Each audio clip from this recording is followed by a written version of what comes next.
Did the Oprah? I've been on Oprah a long time ago. Okay, so I haven't made it back, but I was on there one time. I'll tell you. How did it go? How did it go?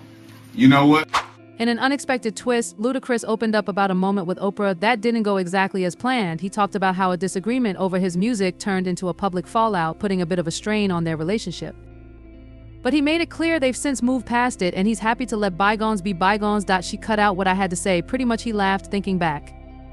And that was the only time I was on Oprah, and I was like, so am I getting invited back? Did I even call? Nah, I didn't. But we're good now. We talked on the phone, and it's all cool. But yeah, I'd love a live invite sometime. Oprah, no edits this time. So what exactly did Oprah edit out? Ludacris explained that during a press event for the movie Crash, Oprah had some strong opinions about his music. She didn't hold back on her disapproval, though she did give him props for his acting. For Ludacris, it was a little tough to hear, especially from someone as respected as Oprah. But in the end, he's got a ton of respect for her career, and the fact that they could talk it out. It's a reminder of how even big names have those real, sometimes awkward moments, but with a little openness, things can come full circle. Right. She edited out what you had to say. Pretty much. Okay. That's what it came down to. That was the only time I was on Oprah. Okay, and then whether we get invited. Ludacris really opened up about his past with Oprah, and it felt like he was just talking to a friend. You know, we all have disagreements, just like family, he said, highlighting the fact that even big names like him and Oprah can have their moments. But he made it clear that he still admires her and even dreams about getting back on her show one day. There were so many comments he shared. She got to say her piece and I had my chance to respond, but when I watched the final cut, her comments were there, but mine were totally left out. It just looked like I was sitting there quietly, nodding along, like yes, and yes, mother, he laughed a bit, shrugging it off. But honestly, I have so much respect for Oprah. Who wouldn't? Look at everything she's done. As he wrapped up, Ludacris talked about how important it is to keep the conversation going and to understand each other. Even with their past issues, he made it clear there's still a lot of respect between them. So he left the door open for a possible reconciliation, reminding everyone that with a little respect and some honest dialogue, even the biggest disagreements can be worked out. It was it was certain comments that she had made about, I was there for Crash, for the movie. Yeah. And basically, in a recent chat with Oprah Winfrey, 50 Cent opened up about the intense experience of being shot and how it changed everything for him. He talked about how that traumatic moment really shaped his life and career, saying it's all about resilience. For him, overcoming those tough times has really influenced his music and his business moves. Let's talk about it. Let's debate, he said. I've been shut out from some places. He added that it sometimes feels like a form of right-wing extremism or whataboutism. Some platforms won't have me on because they don't like that I think for myself. I'm not part of the herd. I'm not in that go along to get along crew. Ludacris chimed in, explaining why he wanted to have this conversation with Oprah. He emphasized how important it is to keep talking, even when opinions differ. I often find myself left out from big platforms just for thinking independently, he noted. It's a reminder that staying true to yourself and having open conversations really matters. So it was a lot of comments that actually basically she was able to say what she said, and then I had my rebuttal. And Ludacris really didn't hold back when he talked about being left out of some big shows, including the Oprah Winfrey Show. It's pretty wild to think that a guy like him who grew up in South Central and has achieved so much wouldn't get invited on. They didn't have me on The View, and I'm like, why not? I heard that a few guests really didn't like where I was coming from. That's what the producers told me.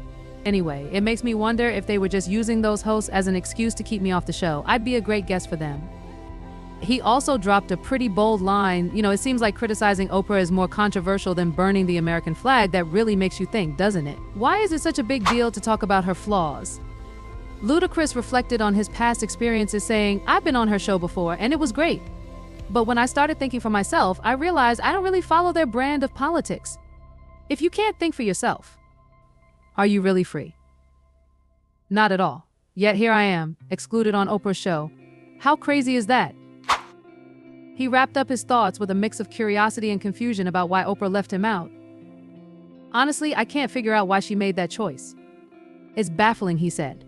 This isn't just about him, it's a bigger issue about exclusion in the industry, especially for those who speak their minds. Then he lightened the mood a bit, sharing some fun facts about his pets. I've got a dog and a cat with some pretty interesting names. He laughed. My dog's named Oprah and my cat, that's Gail. Ludacris also shared some surprising insights about how his relationship with Oprah has influenced his life. She's not just a media mogul, her impact goes way beyond what most people realize, touching lives in ways you wouldn't expect. Let's talk about it. Let's debate. And I've been shut out. Wait, that sounds like right-wing. So, during this lighthearted interview, Ludacris was cracking jokes about his pets and even shared that he named his cat after Oprah. Can you believe it? He was laughing about how their relationship got off to a bit of a rocky start. He said, trying to get a superstar like Oprah to listen to me, that was a whole challenge. At first, she just wasn't having it. I thought, how am I going to train Oprah? It felt like I was the one who needed training. He painted this funny picture of him in his office yelling, Oprah, sit. Oprah, pee like she was just supposed to follow along. I'm over here using all the right commands, put your hand over her head, sit. But she just looked at me like, who are you to tell me what to do? For a while, it felt like I was talking to a wall. But he laughed as he told me that things got better. Now it's awesome. Oprah pops into the office all the time. When I asked if the real Oprah ever listens to him, he just chuckled. Oh, she's listened a couple of times. We figured out a way to agree to disagree on some stuff, and then he went on to say, yeah, we had our little feud. Every time she brought up what she thought was wrong with hip-hop culture, it felt like she was calling me out. But honestly, it's pretty cool that even with our differences, being in the same room as someone like Oprah is a rare experience. It really shows that even the biggest personalities can find some common ground, even if it's in the quirkiest ways. So to speak. So, I'm an outsider. And so, I'm not part of the club. So Joe Rogan recently had a pretty interesting chat about Oprah Winfrey and her support for Donald Trump. He pointed out how complex her endorsement is, especially given her huge influence and the mixed reactions it gets from the public. It was one of those moments where you could just feel the conversation flowing. Joe even joked, man, I'd love to light up with shade. That could lead to some killer tracks. But Oprah? Meryl Streep? Not so much, right? Then Snoop Dogg came into the picture, and he really made headlines by turning down the chance to smoke with Oprah and Meryl. He wanted to keep those experiences special, saying he admires both of them too much to mix it with cannabis. He was pretty clear, Gayle, come on, you've really messed up here. What do you get from that?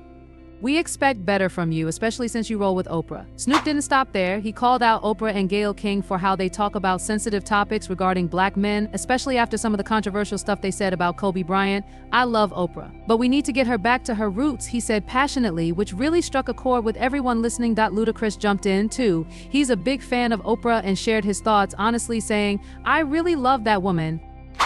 And I think it's time we embrace her true self. He made a call for everyone to reconnect with who Oprah really is, adding, let's help bring her back to black. You could feel the energy in the room shift when he said that. He also posed an interesting question about Oprah and Gayle's friendship, asking, why isn't anyone talking about how they're connected? That question got everyone thinking and murmuring in agreement. Ludacris wasn't shy about expressing that he's done being intimidated. I'm too old for that nonsense, he said. You know why I've had issues with Oprah? Because she tried to come at me behind closed doors. Well, I'm not going to stay quiet about it anymore.